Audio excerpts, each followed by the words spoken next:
Praise the lord. మన ప్రభువును మన రక్షకుడైన యేసుక్రీస్తు వారి శ్రేష్టమైన నామంలో మీ అందరికీ మా హృదయపూర్వక వందనములు. ఈరోజు దేవుని వాక్యము, ఆకాశము వైపు కన్నులెత్తుడి, క్రింద భూమిని చూడుడి.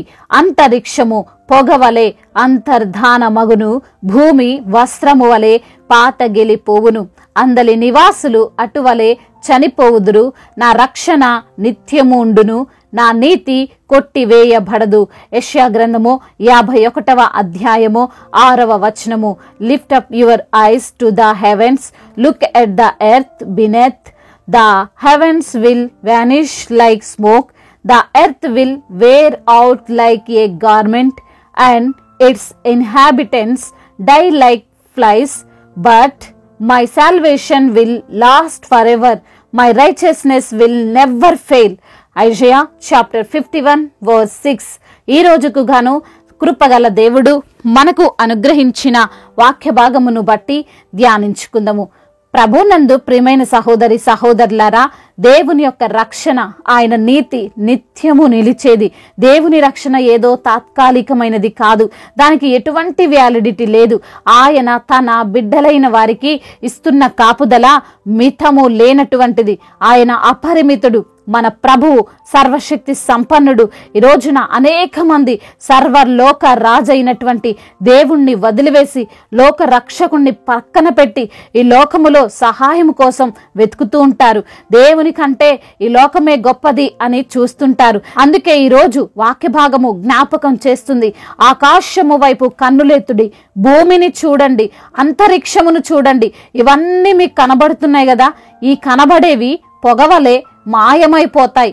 మనము ధరించే వస్త్రముల వలె పాతవై చినిగిపోతాయి.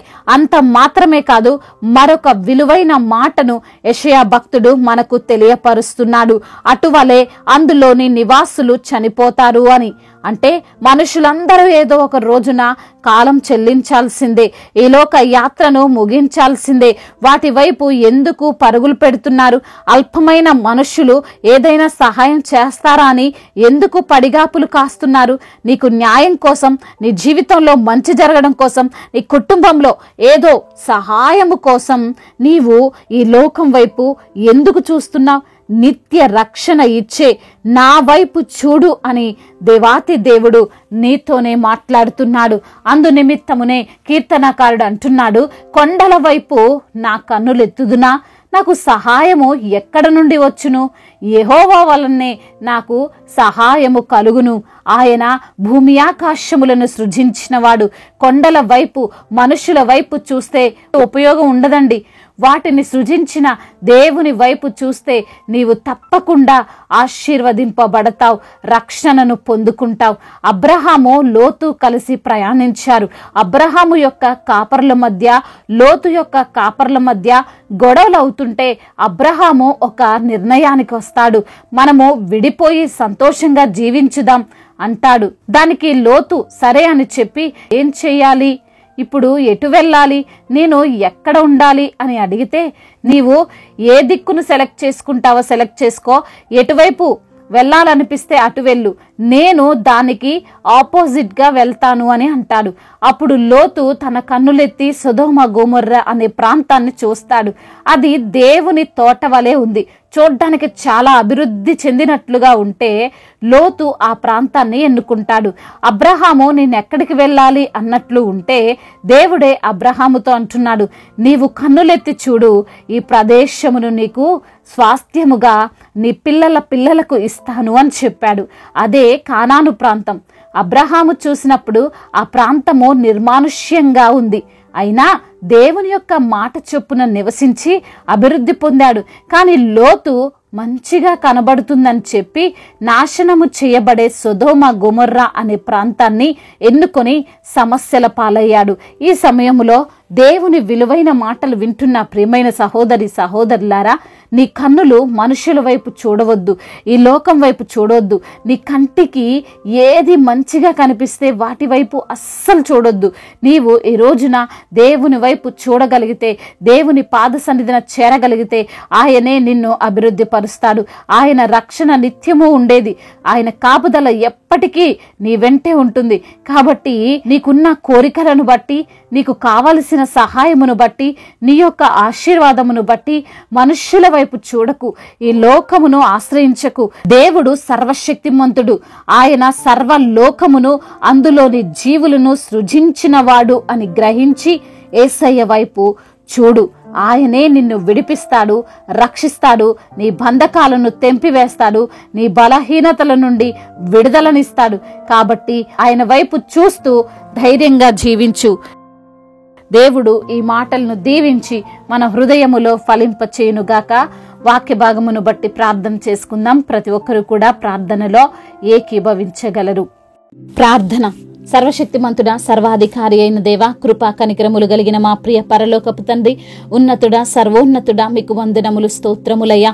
అయా, మీ యొక్క రక్షణ తాత్కాలికమైనది కాదని, అయా మరి తండ్రి, మీరు నిత్యము మమ్మల్ని రక్షించే దేవుడవని, మీ యొక్క నీతి నిత్యము నిలిచేది అని, మీరు అనుదినము మాకు సహాయము చేసే దేవుడవని, అయా మనుషుల వైపు చూస్తే సహాయము దొరకదని, అయా మీ వైపు చూసిన వారికి తప్పకుండా మీరు సహాయము చేస్తారని, అయా ఖచ్చితంగా మీరు మమ్మల్ని ఆశీర్వదిస్తారని, ఖచ్చితంగా మీరు మమ్మల్ని రక్షిస్తారని, అయా వాక్యము ద్వారా సూటిగా తేటగా మాతో మాట్లాడి మమ్మల్ని బలపరిచి ధైర్యపరిచి అయా లేవనెత్తినందుకు స్తోత్రాలు ప్రభువా.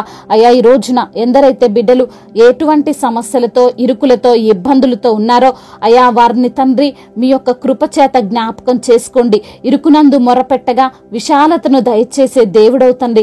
వారికి ఉన్న అక్కర్లన్నిటినీ మీ యొక్క మహిమైశ్వర్యంలో తీర్చమని బ్రతిమిలాడుకుంటున్నాం. అనారోగ్యముతో బాధపడుతున్న ప్రతి బిడ్డను మీరు లేవనెత్తండి. సంపూర్ణ ఆరోగ్యమును ప్రతి ఒక్క బిడ్డకు మీరు అనుగ్రహించండి. అదేవిధంగా వారికి ఉన్న శారీరక బలహీనతలన్నిటినీ యేసు నామములో కొట్టివేయండి. మానసిక ఒత్తిడి నుండి విడుదలను దయచేయమని బ్రతిమిలాడుకుంటున్నాం. ఆర్థిక సమస్యల నుండి విడుదల దయచేయండి. అప్పుల భారాలన్నిటి నుంచి కూడా మీరు విడుదలను అనుగ్రహించమని బ్రతిమిలాడుకుంటున్నాం. అప్పు తీసుకునే బిడ్డలుగా కాదు గాని అప్పు ఇచ్చే బిడ్డలుగా వారిని ఆశీర్వదించమని బ్రతిమిలాడుకుంటున్నాం. అదేవిధంగా కుటుంబ సమస్యలు, కుటుంబ కలహాలు, భార్యాభర్తల మధ్య విభేదాలు, అయా మనస్పర్ధలు, వీటన్నిటి నుండి విడుదల దయచేయండి. ప్రతి బిడ్డకు మీరు తోడుగా ఉండండి. మీ యొక్క తలంపులను దయచేయండి. అయా ముఖ్యంగా భార్యాభర్తల మధ్య ఉన్న విభేదాలను యేసు నామములో తొలగించండి. ఒకరినొకరు అర్థం చేసుకుని జీవించేటువంటి భాగ్యాన్ని వారికి దయచేయండి.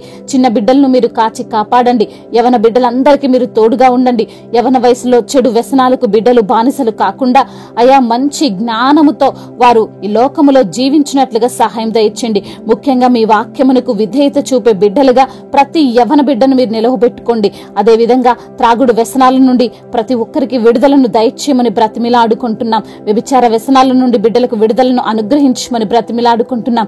గేమ్స్ ఎడిక్షన్ నుంచి విడుదలను దయచేయమని బ్రతిమిలాడుకుంటున్నాం తండ్రి. అదేవిధంగా నా తండ్రి, ఎందరైతే బిడ్డలు ఈ రోజున ప్రయాణాల్లో ఉన్నారో వారి ప్రయాణం అంతటినీ సుఖముగా సౌఖ్యముగా జరుగునట్లుగా కృప చూపించండి. క్షేమమును వారికి దయచేయండి తండ్రి. అదేవిధంగా నా ప్రభువ, ఎందరైతే బిడ్డలు మీ యొక్క పరిచర్యం చేస్తున్నారో వారందరికీ మీరు తోడుగా ఉండండి. వారిని మీరు బలపరచండి. సువార్థికులను బలపరచండి. మిషనరీస్ ని దీవించండి. అయా మరి దేశ అధికారులను మీరు జ్ఞాపకం చేసుకోండి. ముఖ్యంగా మా భారతదేశమును సమాధాన దేశముగా ఉండునట్లుగా సహాయము దయచేయండి ప్రభా. అదేవిధంగా గర్భఫలము లేని ప్రతి బిడ్డకు గర్భఫలాన్ని దయచేయమని వేడుకుంటున్నాం తండ్రి. అదేవిధంగా నా ప్రభువ, ఎందరైతే గృహము లేక బాధపడుతున్నారో వారికి సొంత గృహాన్ని దయచేయండి. అయా మరి ఎవరైతే బిడ్డలు లేమితో ఉన్నారో అయా సమృద్ధిలోనికి బిడ్డలను మీరు నడిపించమని బ్రతిమిలాడుకుంటున్నాం. అయా మరి ముఖ్యంగా ఈ రోజున ఎందరైతే బిడ్డలు కోర్టు సమస్యల చేత, ల్యాండ్ సమస్యల చేత బాధించబడుతున్నారో అయా వారికి తగినటువంటి న్యాయమును మీరే జరిగించమని బ్రతిమిలాడుకుంటున్నాం. ఇతర దేశాల్లో ఉంటున్న ప్రతి బిడ్డకు మీరు తోడై ఉండండి. వారి యొక్క చేతుల కష్టార్జితాన్ని మీరు ఆశీర్వదించండి. బిజినెస్ చేసుకుంటున్న వారిని మీరు దీవించండి. అయ్యా వారి బిజినెస్ అంతటినీ తండ్రి ఎటువంటి నష్టాలు వారికి రాకుండా మీరే వారికి సమృద్ధిని దయచేయమని బ్రతిమిలాడుకుంటున్నాం. చేతి పని చేసుకునే ప్రతి బిడ్డకు మీరు తోడై ఉండండి. వారి చేతుల కష్టార్జితాన్ని మీరు ఆశీర్వదించండి. అదేవిధంగా నా ప్రభువ, జాబు లేక బాధపడుతున్నారో తండ్రి మంచి జాబును బిడ్డలకు మీరు అనుగ్రహించండి. వారు చేసే ప్రతి ప్రయత్నాన్ని మీరు సఫలం చేయండి. వారు అనుకున్నటువంటి జాబు వారు పొందుకున్నట్లుగా మీ యొక్క సహాయమును వారికి దయచేయమని బ్రతిమిలాడుకుంటున్నాం. రక్షణ లేని ప్రతి ఒక్కరికి తండ్రి అయా రక్షణను దయచేయమని, ముఖ్యంగా మీ సువార్తకు లోబడే మనసును వారికి మీరు అనుగ్రహించమని బ్రతిమిలాడుకుంటూ మరి తండ్రి ఇంతవరకు చేసిన ప్రార్థన అంతటినీ మీ పాద సన్నిధిని చేర్చుకోమని సజీవుడైన యేసుక్రీస్తు వారి బలమైన నామంలో ఈ ప్రార్థనను అడిగి వేడుకొని పొందుకొని ఉన్నాము మా ప్రియ పరలోకపు తండ్రి. ఆమేన్. ఈరోజు పెళ్లి రోజు మరియు పుట్టినరోజు జరుపుకున్న వారందరినీ దేవుడు దీవించి సకల మేలులతో, సకల ఆశీర్వాదములతో, కృపా క్షేమములతో, శాంతి సమాధానముతో దేవుడు మిమ్మల్ని నింపునుగాక. మీ యొక్క ప్రార్థన అవసరతలను మాకు తెలియజేయగలరు. మీ కొరకు మేము తప్పక ప్రార్థిస్తాము. మొదటిసారిగా మన యొక్క ఆదరణ వాక్యం చూస్తున్నట్లయితే తప్పకుండా సబ్స్క్రైబ్ చేసుకోగలరు. ఈ యొక్క వాక్యము మీకు ఆశీర్వాదకరంగా ఉండినట్లయితే అనేకులకు కూడా ఈ వాక్యాన్ని పంపి మీరు కూడా దేవుని యొక్క రాజ్య సువార్తలో పాలిభాగస్తులు కావాలని దేవుని పేరిట మనవి చేసుకుంటున్నాను. May God bless you all. దేవుడు మిమ్మల్ని దీవించి బలపరిచి స్థిరపరచునుగాక.